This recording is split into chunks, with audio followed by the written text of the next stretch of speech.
Hari Om, and a very warm welcome again to all of you.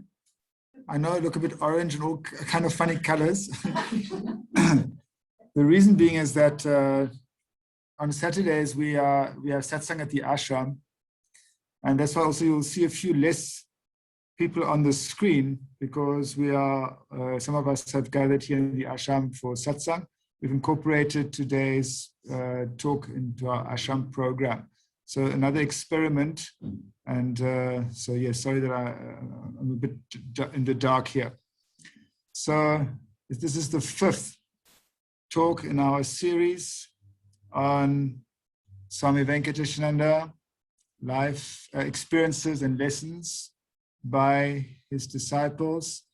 We're very happy and thrilled that we are again together in satsang. And as it has turned out, it has been an opportunity for many of Swami Venkatesnanda's disciples to come together in satsang.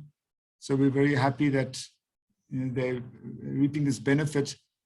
And of course, due to the time zones, not everyone can join. Those who are east of Mauritius will probably watch the recordings later on. But tonight, a very, very warm welcome to Amrita Veerapa Mataji. I hope I'm pronouncing this name, your name correctly. Unfortunately, yes, if you can just turn on your mic, because I muted you by accident. So we're very happy that Mataji is joining tonight's satsang and doing her sharing. Swami Venkatesnanda, as we all know, was very active in Mauritius and very influential in the island from the day of prior even of independence of Mauritius and so on. And it was very influential on all levels of the Mauritian community. So hence it's very important for us to hear from someone from Mauritius about their experiences with Swami Venkatesnanda. So Mataji, very warm welcome to you. Hari Om. Thank you. Hari Om. We look forward to your sharing. And please, I'll hand over to you. As usual, Mataji will share, and then we will have some time for questions. Hari Om, Swamiji, and pranams to all the great Venkatesananda family united here on this platform from different places across the world. I'm happy to be joining your satsang, Swamiji. Right? It's amazing how Swamiji's wish somehow is being realized. He wanted to spread the message of his Guru Swami Shivananda across the world. And here we are, crossing all barriers and united in perfect harmony in his remembrance and indirectly continuing his work. It's so wonderful also to see, well, I can't see some faces, but some familiar faces and a few names I can remember. I'm sure Swami Shushila must be here. This has allowed me to get in touch with Swami Shushila once again. Hari Om. And Hari Om to some of Swamiji's devotees I may have met before. Thank you again, Swamiji, for this marvelous initiative. As announced earlier, I'm Amrita from Mauritius.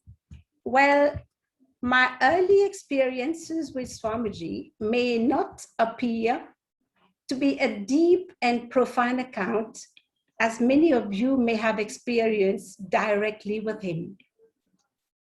My most profound bond, the real miracle of my life, happened afterwards. To start from the beginning, I was about 4 years old when I was drunk. I mean, I had to accompany my parents to go and see Swami Venkatesnananda, the orange man, as I saw him. There were no babysitter at that time, and I had to follow my parents. I can picture myself sitting nicely in a lotus posture and listening to lectures at the Kabir Mandir, where Swamiji was actually residing during those first early years. But what I can clearly remember are the Rosal Temple and Highland Konfukho Mandir, among other places where he conducted Durga Puja. You can imagine, I was about 5 years old, listening to someone speaking in English or Hindi, both completely foreign languages to me, and having to laugh when everyone was laughing, closing my eyes and pretend to meditate, examining every face and trying to see what's happening around. You may have an idea of how things went on. In 1968, the ashram in Rosal was newly constructed. I remember going there. What interested me mostly at that time was the canal and the water flowing. Those who know the ashram in Mauritius may remember this beautiful canal and the rapid flow of the water. I used to throw a stick and run after it until it disappeared, until one day I was reprimanded and had to stop going that side. On the opposite side now was the cascade, where you can see the scenery and beautiful mountains and the ravines. Here again, I was told not to go. It's dangerous, some people would say. So the only option left was to sit in the satsang. And finally, when I started enjoying the kirtans and started repeating and singing and clapping my hands, some people sitting next to me would quietly stop me, saying that my clapping was out of tune and that I was disturbing the singers. God, the only motivation for being there finally was the prasad at the end of the satsang. I had to earn it. Well, those were the very early childish years. The first real contact I remember with Swamiji actually was on a Guru Purnima day. There was a magnificent full moon in the sky.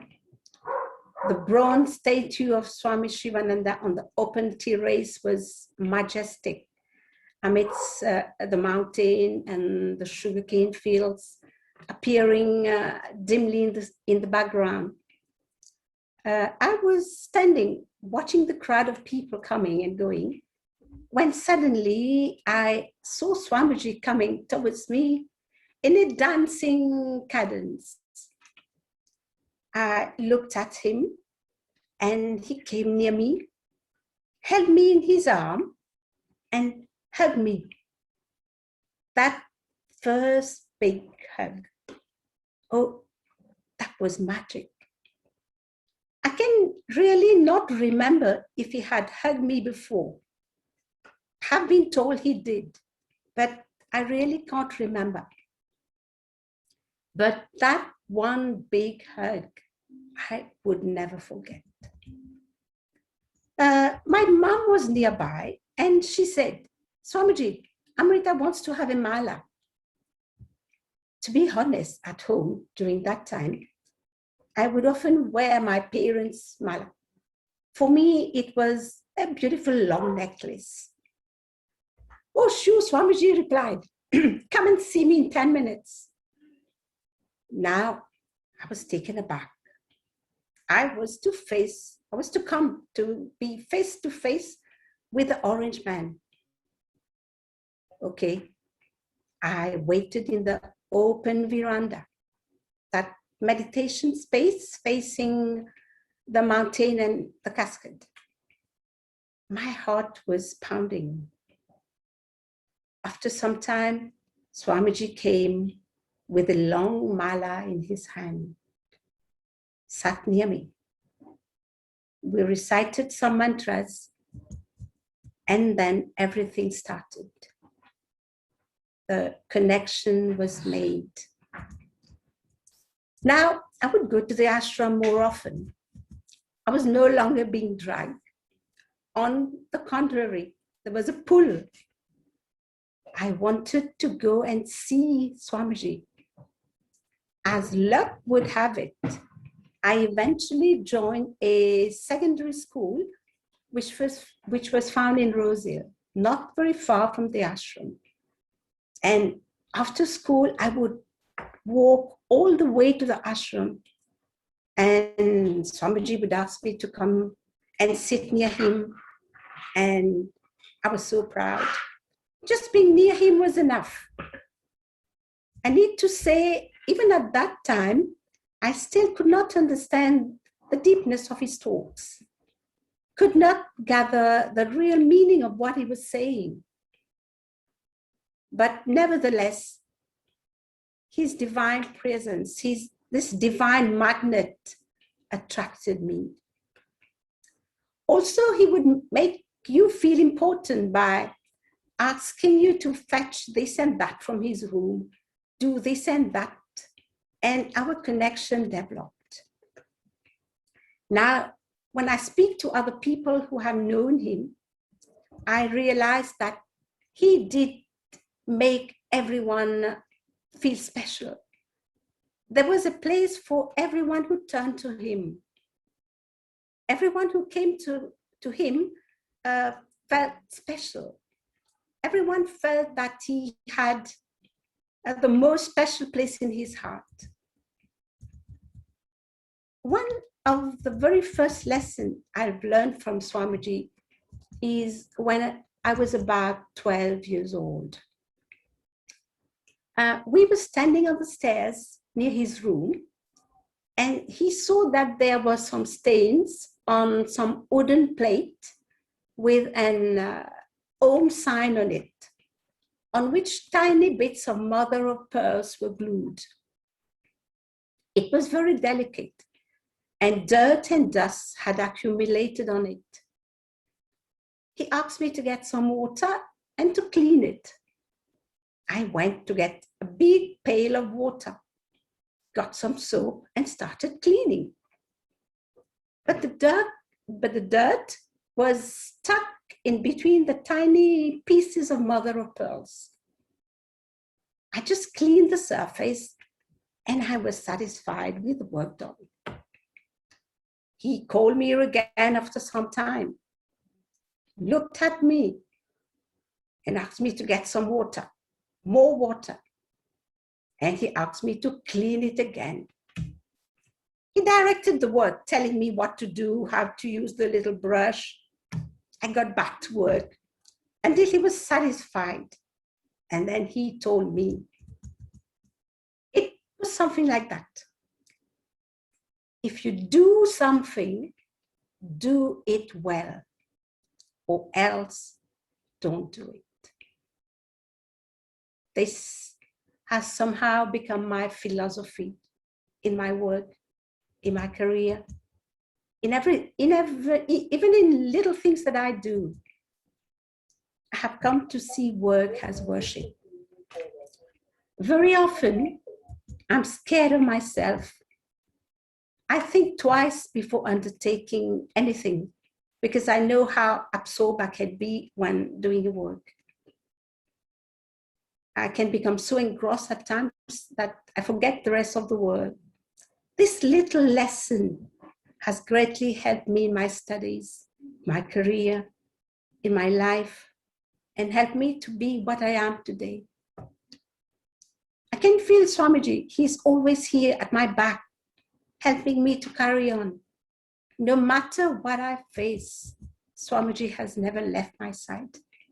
I do meet obstacles, but when I'm about to fall, he gets me up and teaches me how to fly away. I remember Swamiji explaining about the Venkatesa Murti, he has one hand on his knees. And this means that if ever his devotees meet any kind of obstacles, it will only be to the knee level. Obstacle won't cover or engulf him. Obstacles for me have been stepping stones to push me up forward and become stronger.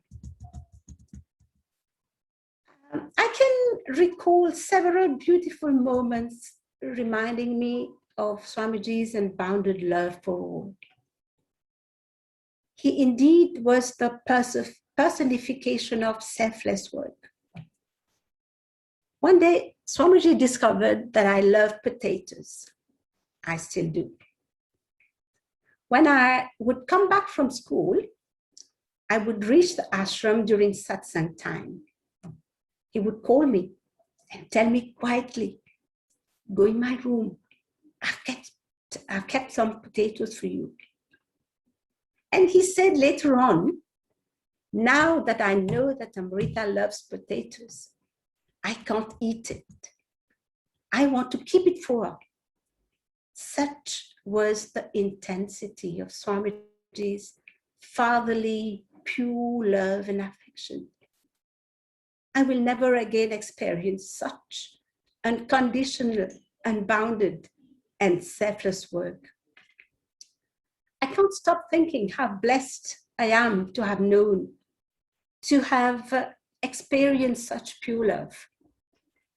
I'm blessed, and there is nothing more I need. Anyone who has had Swamiji's blessing doesn't need anything more. As you may know, Swamiji conducted many religious activities during his stays in Mauritius. He conducted yoga asana classes, yoga camps, meditation sessions, forums, residential seminars, lectures, and won the hearts of the whole Mauritian society. He attended several functions all around the island.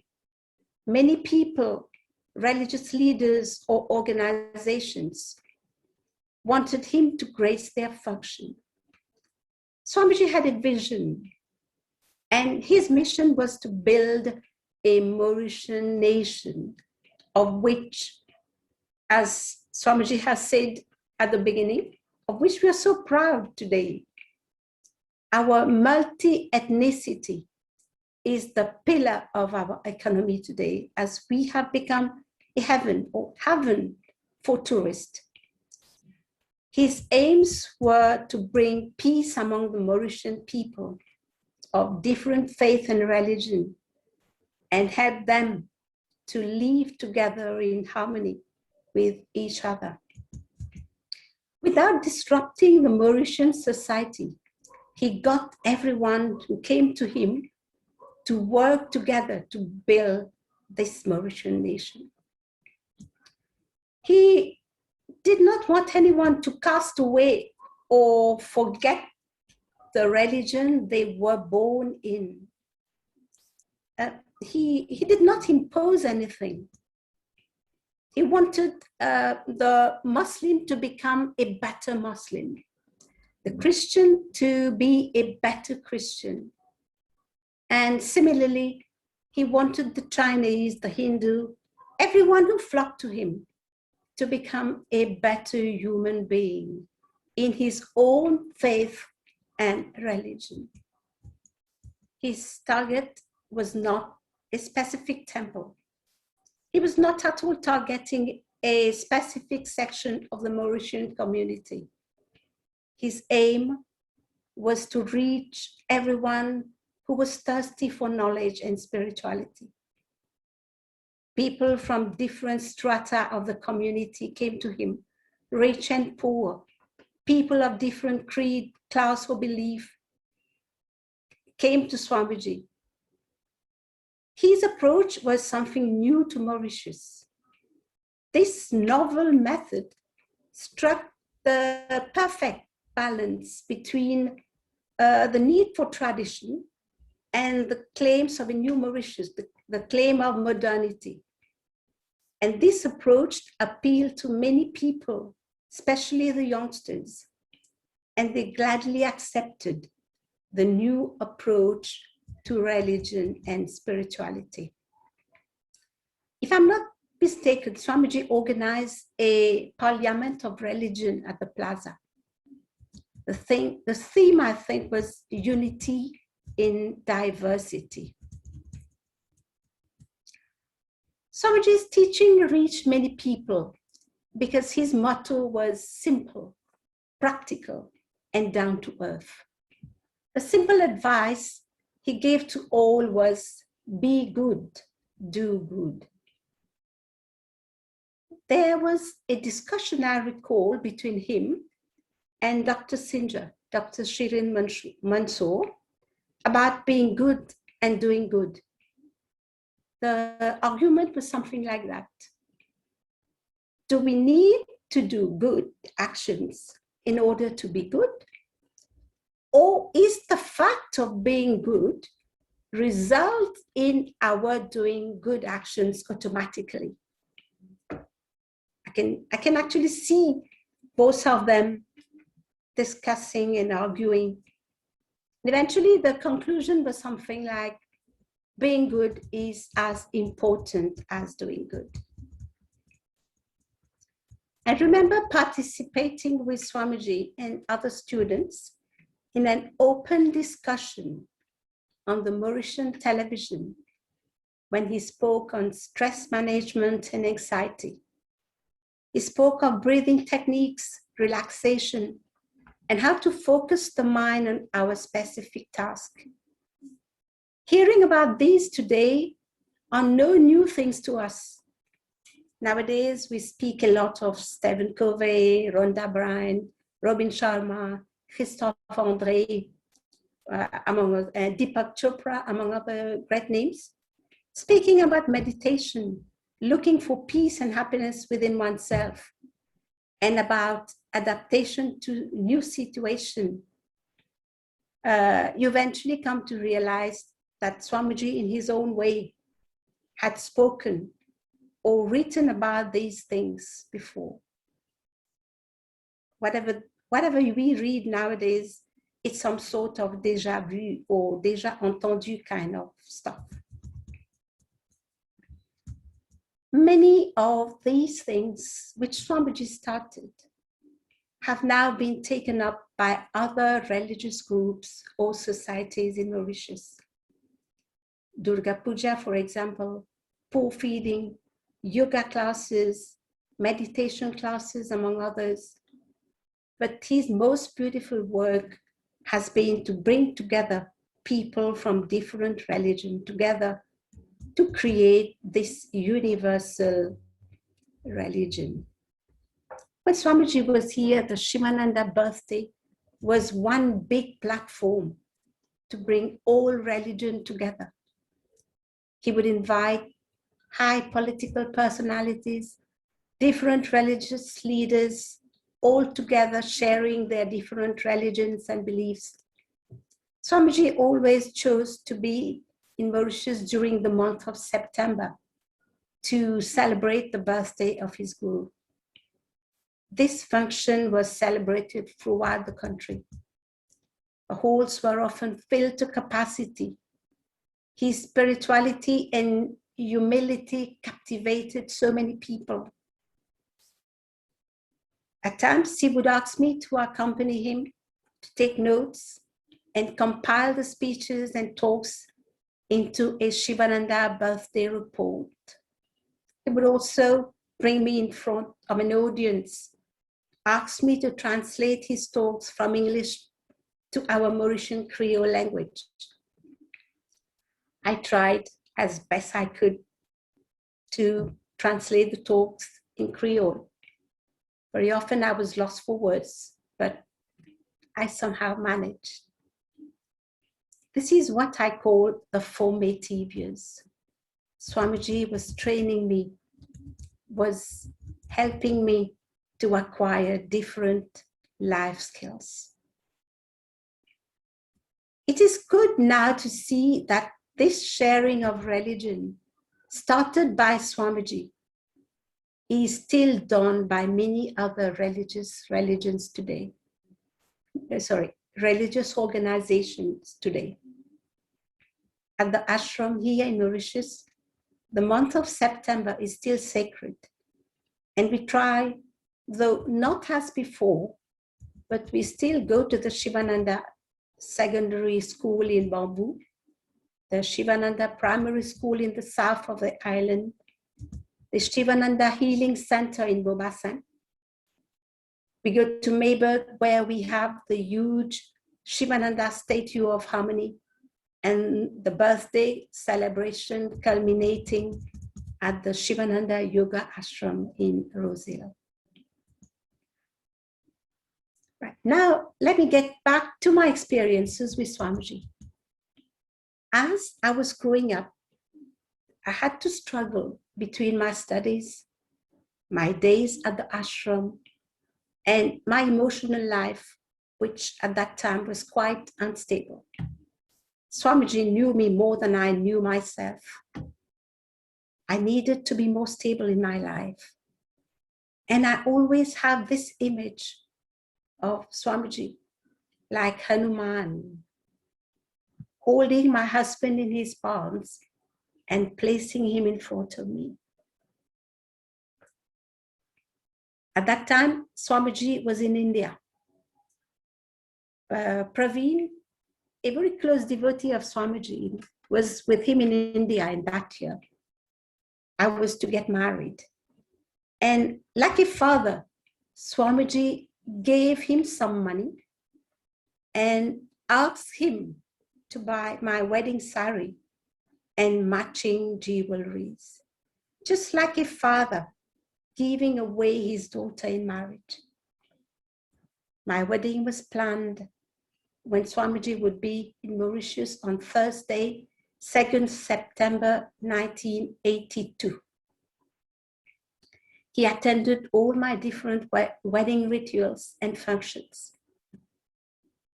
During the wedding ceremony, it was very hot, and I remember they had to bring fans to be placed in front of him. But he persisted in staying up till the end. He blessed us, and he said, now that Amrita is married and settled, I can go. I haven't told many people what I'm going to tell you now.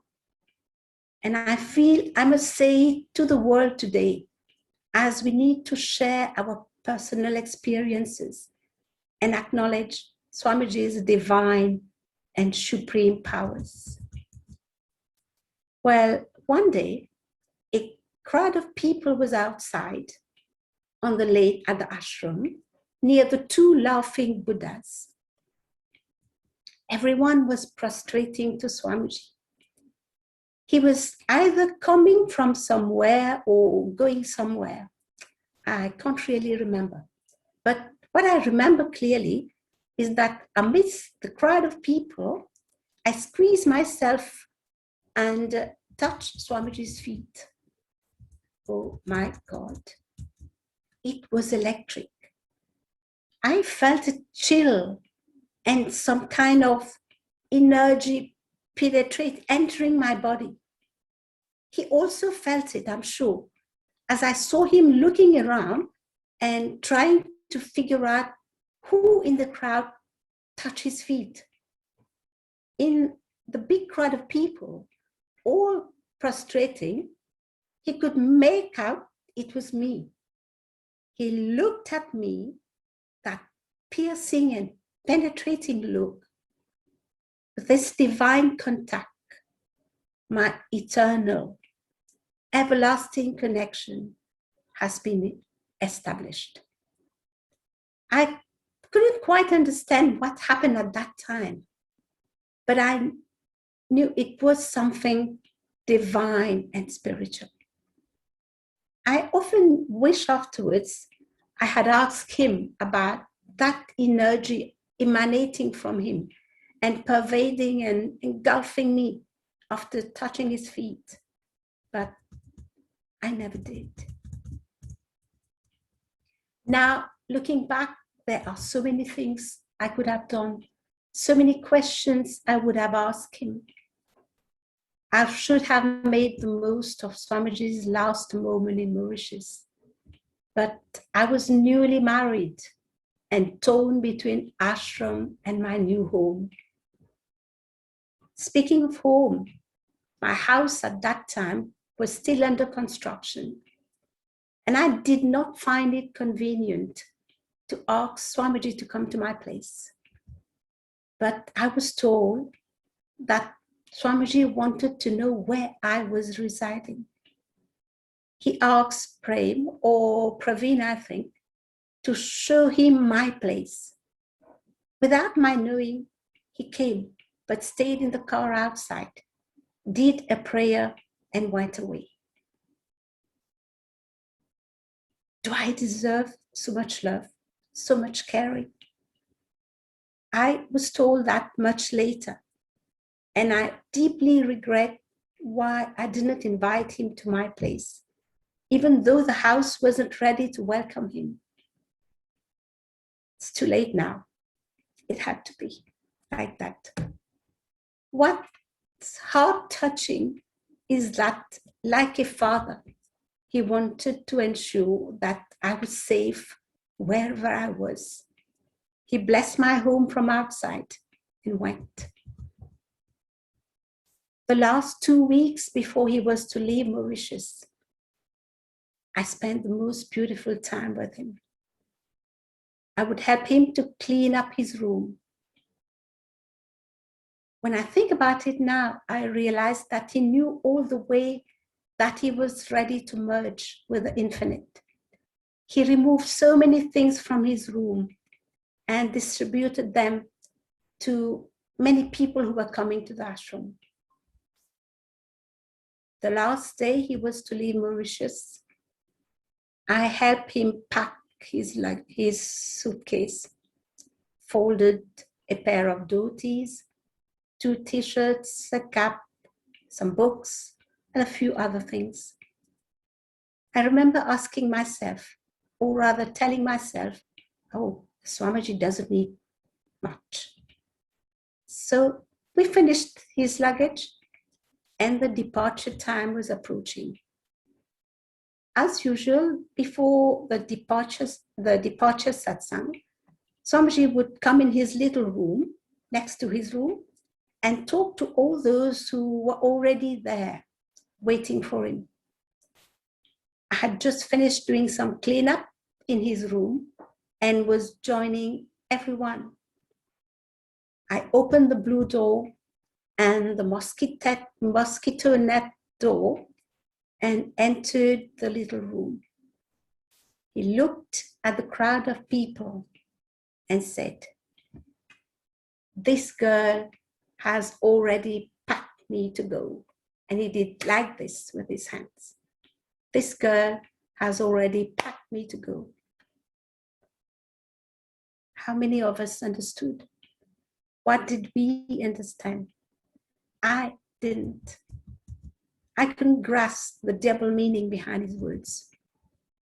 Then it was time to go to the airport.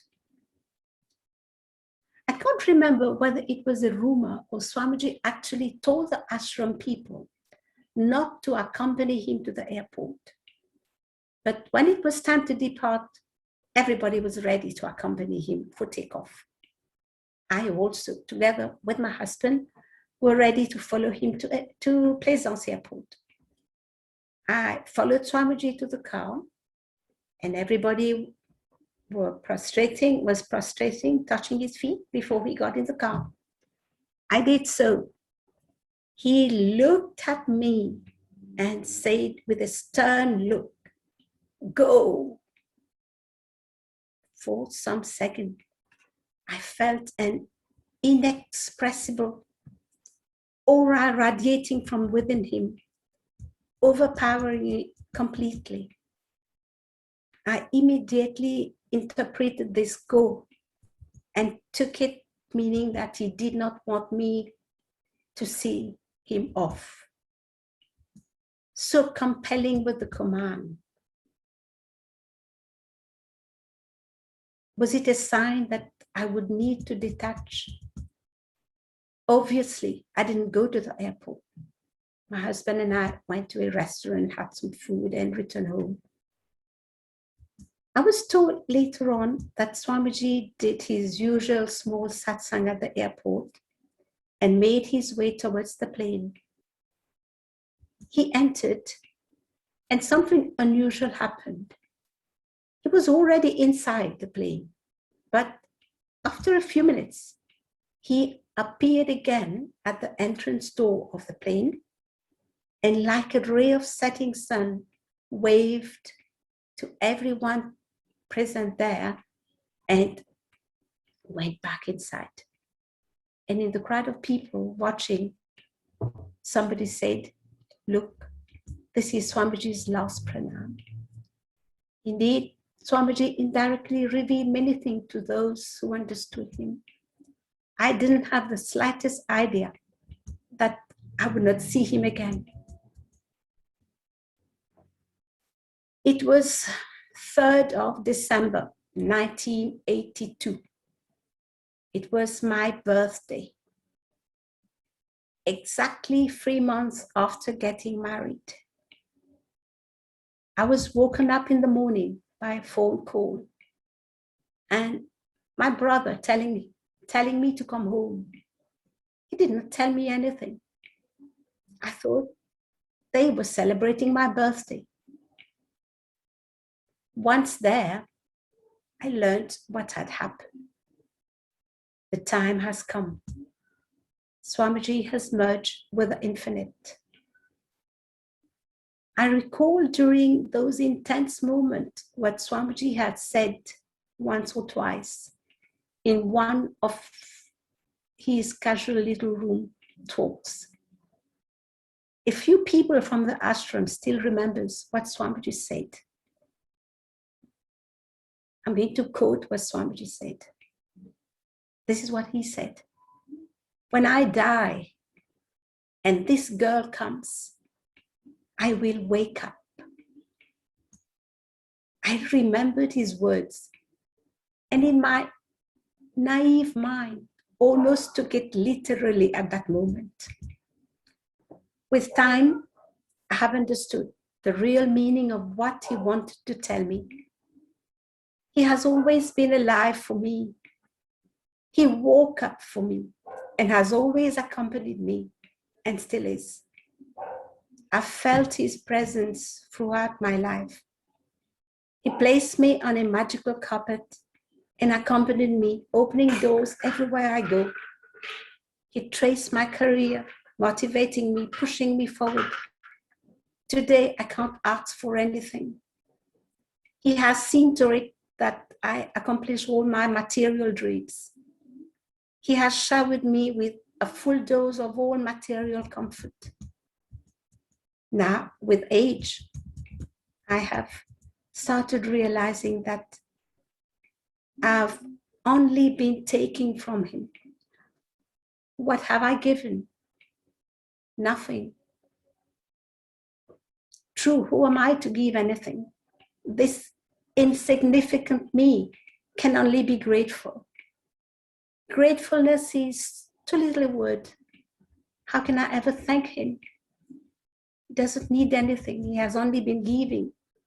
And I was closed inside. I know he has tried his best to get me to open up. He has tried to help me find the peace inside, to elevate and realize the truth. I'm not going to pretend that I want to renounce now. I'm still very much attached to the world. But at some point in life, an inner awakening brings you to look for something else. So far, my work as an educator has been the only fulfilling thing that I've done. Now I have loads of questions. At times, the need to go inside and try to reach that consciousness. I feel the need to go inside and reach that consciousness within. Very often I ask myself the question, am I ready to embrace the life that is awaiting me? I'm quite old now and will retire in a few years. But inside, I haven't grown. I have remained that small little girl sitting in Swamiji's lap, with him holding my hands and going around for his everyday evening walks, or I holding his hand and helping him to get up, walking on his back, doing our little mischiefs and laughing at every little funny, stupid things. Those were the days we were leaving. Now we're just alive. This centenary anniversary of Swamiji, coinciding with the actual COVID situation, I believe, is no coincidence. The world is no longer the same. This centenary is perhaps the boost to unlock all sleeping or dormant energies within us. This platform is perhaps the binding factor to help us prepare ourselves, or to prepare myself for the coming journey, which I sincerely hope would enable me to reach out gradually towards Swamiji and towards the infinite.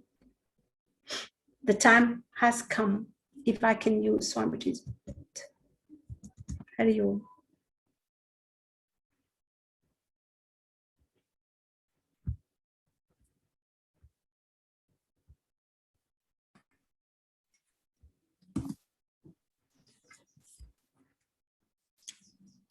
Hari Om, Mataji. Thank you so much for your very touching talk. I'm sure it has brought a teardrop to many eyes. So we thank you for that, for your wonderful sharing. Yes, and I would like to request anyone to ask anything of Mataji. Also, anyone here in the ashram audience here, you can also ask if you want to say something.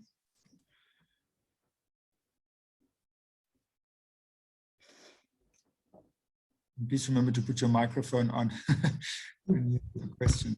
Yes, I think there's someone.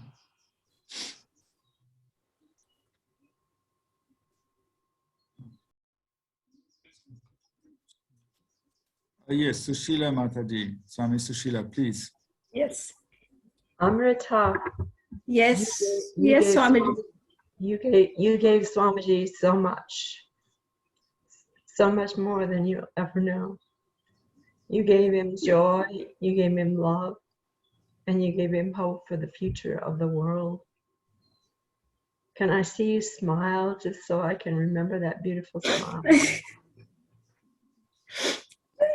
I'm so happy to see you. I'm really so happy. And I'm so happy to see you.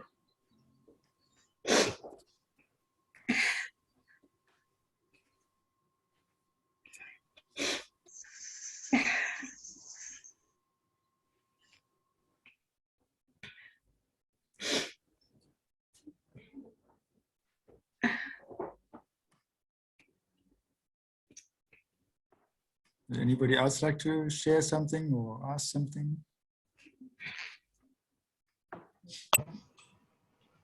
Hello?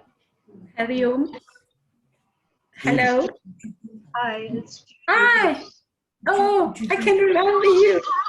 Happy to see you. Yeah.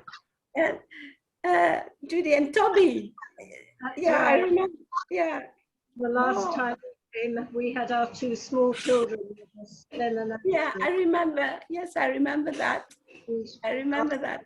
How about you? You had two children when you came to Mauritius, yeah.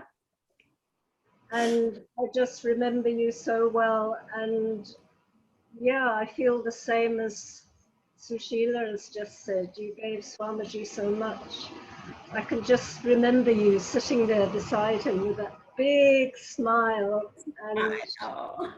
big smile, and yeah, so much love between you. It was wonderful. Thank you. So very happy to see you, and thank you for all that you've shared today. It's really, really moving, and yeah, I can't say any more. Speaking of Swamiji, there is so much more. We just have to choose what to say. Yeah, It has been a lifetime. This 10 years with Swamiji has been a lifetime yeah. in itself. So, yeah, all I can say is lots of love to you. Thank you. Thank you. Give my love to the Much, kids, much love to you. to the children. I suppose they are no longer children now, and to Toby as well. Okay, thank you.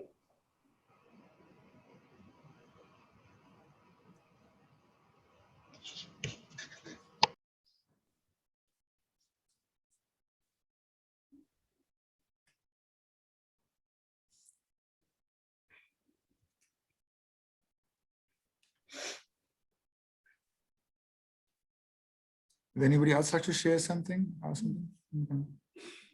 I think Swami Parvati wants to also say hello. Hi. To move the laptop a little bit so that you can see. Yom. Hariom. Hariom. I was not a Swami then, and you were still young, and I was also still young. I was in Mauritius. Oh, I remember you. I was in Mauritius for 6 months. Yeah, I can remember. Yes. Yeah. And Prem and of course Praveen was there with Kamala and Panja and Tulsi. All of them were there then. Yeah. And I stayed at the ashram, Swamiji's ashram there at Rosehill. Yeah.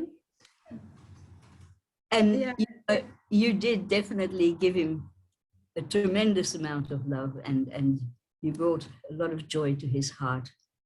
Remember you very well when you were very young. I was also very young then.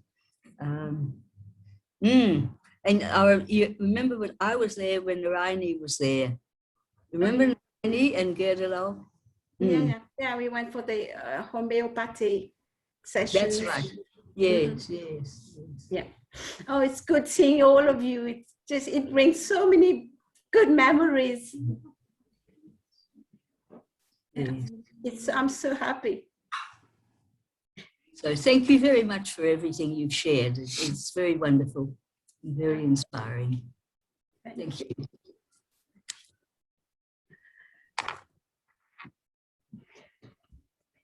Yes, Charmaine, please. Jyoti. Hello.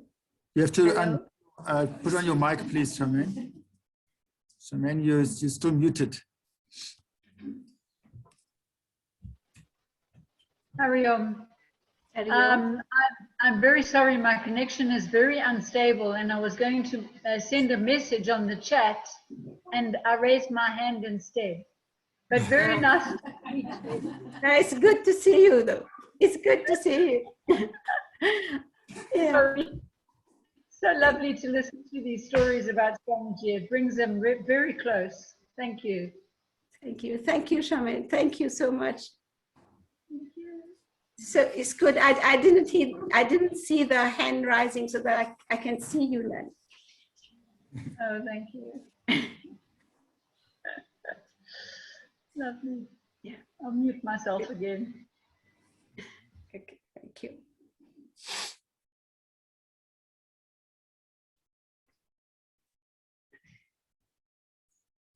Does anybody else would like to ask or say something?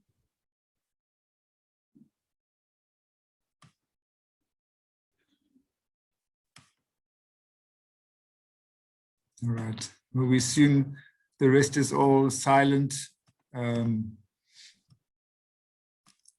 appreciation. Sorry. Gratitude of Swamiji being in our lives. I feel I'm very grateful. Oh, I don't know whether everybody heard that, but Pramila Mataji, who was also knew Swamiji and was with her from childhood, was just expressing her gratitude of having been in his presence.